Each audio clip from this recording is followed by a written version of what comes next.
Hello students, welcome to government commerce college BCom part first EAFM paper first व्यावसायिक अर्थशास्त्र business economics chapter demand analysis point law of demand मांग का नियम। सामान्यतः किसी वस्तु के मूल्य तथा उसकी मांग की जाने वाली मांग में विपरीत संबंध होता है। क्यों विपरीत संबंध क्यों होता है? क्योंकि इसमें उपभोक्ता जो होता है वह सबसे ज़्यादा अहम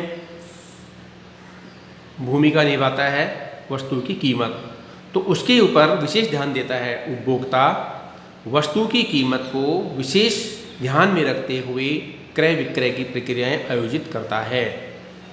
जिस वस्तु की कीमत बहुत अधिक मात्रा में होती है उसे उपभोक्ता आय से अधिक होने के कारण कम मात्रा में क्रय करने का प्रयास करेगा।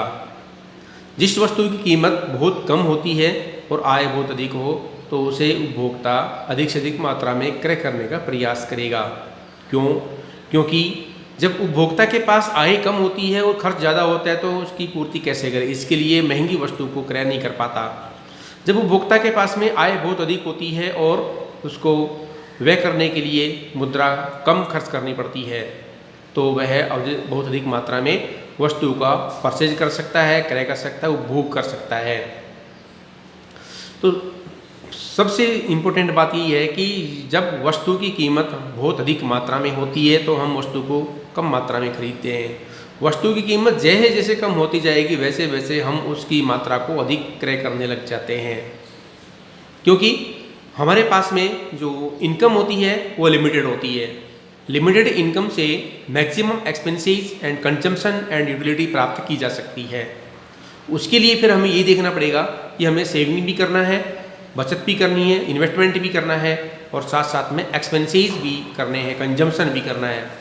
तो कंजम्पशन एक्सपेंसेस को करने के लिए हमें एक्सपेंसेस को पूरा ध्यान रखना पड़ता है कि कहीं हमारा जो खर्चा है वो पॉकेट से ज़्यादा नहीं चला जाए।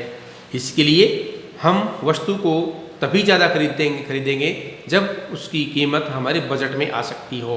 यदि हमारे बजट से बाहर रह जाती है उस वस्तु की कीमत तो हम उसको नहीं खरीदते हैं, या बहुत ही बड़ी बात हो तो इमरजेंसी में हम उसको क्रय कर सकते हैं, अन्यथा उसे क्रय करने के हम नहीं सोचते हैं। इसीलिए मांग का नियम जो होता है इसमें वस्तु की कीमत अपने आप बढ़ती है और अपने आप घटती है और उसी परिणाम स्वरूप उसकी मांग की मात्रा में भी अपने आप परिवर्तन होता है। तो यहाँ पर सामान्यतः किसी वस्तु के मूल्य तथा उसकी मांगी जाने वाली मात्रा के मध्य व्यक्त संबंध को मांग का नियम कहते हैं। अन्य शब्दों में ये कहा जाए तो अन्य बातों के समान रहने पर किसी वस्तु के मूल्य में कमी होने पर उसकी मांग में वृद्धि होती है तथा उस वस्तु के मूल्य में वृद्धि होने पर उस वस्तु की मांग की मात्रा में कमी हो जाती है। कीमत व मांग की मात्रा के मध्य इस संबंध को विपरीत संबंध कहते हैं। अर्थात कीमत बढ़ रही है तो मांग घट रही है, कीमत घट रही है तो मांग बढ़ रही है। एक ऊपर जाता है दूसरा नीचे जाता है, एक नीचे जाता है दूसरा ऊपर चला जाता है, दोनों आपस में एक साथ कभी नहीं चलते हैं। इसलिए इसमें दोनों में ऋणात्मक संबंध या नेगेटिव रिलेशन कहते हैं। इसका जो ढाल होता है वो ऋणात्मक होता है, ऊपर से नीचे गिरता हुआ होता है बाएं से दाएं की तरफ। ऋणात्मक कथन क्वांटिटेटिव स्टैंडर्ड नहीं है। इसका कारण यह भी है कि यह नियम केवल कीमत और मांग के परिवर्तन की दिशा बदलाता है। तो मांग के नियम की कुछ परिभाषाएं भी हमारे पास में दी गई हैं। जैसे नंबर 1 है बिलास के अनुसार। मांग के नियम की परिभाषा बिलास के अनुसार। तो बिलास के अनुसार बताया गया है कि मांग के नियम के अनुसार अन्य बातें समान रहने पर एक निश्चित समय में कीमत कम होने पर वस्तु की मांग अधिक होगी तथा कीमत अधिक होने पर वस्तु की मांग कम हो जाती है। नंबर 2 सैमुएल्सन ने बताया है कि यदि बाजार में किसी वस्तु की अधिक मात्रा प्रस्तुत की जाए तो अन्य बातों के समान रहने पर यह अधिक महत्वपूर्ण होगा कि कीमत पर ही बेची जा सकती है।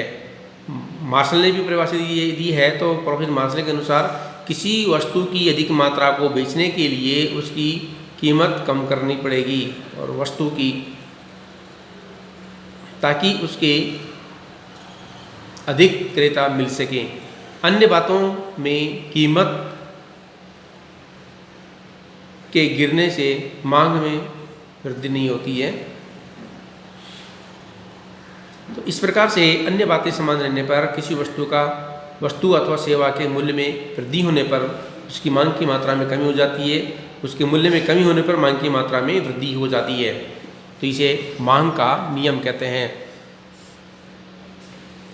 मांग के नियम की कुछ मान्यताएं भी हैं। तो मांग का नियम अन्य बातों के समान रहने पर लागू होता है। वस्तु के मूल्य तथा उसकी मांग की मात्रा में विपरीत संबंध बताता है। मांग का नियम अन्य बातों के समान रहने पर ही क्रियाशील होने वाला नियम है। तो ये मान्यताएं इस प्रकार से हैं, जैसे नंबर 1 है, उपभोक्ता की आय समान रहनी चाहिए तथा उसमें कोई परिवर्तन नहीं होना चाहिए। मांग का नियम की फर्स्ट कंडीशन यही होती है कि उपभोक्ता की आय है वो समान रहनी चाहिए। यदि आय बढ़ जाती है तो मांग का नियम चेंज हो जाएगा।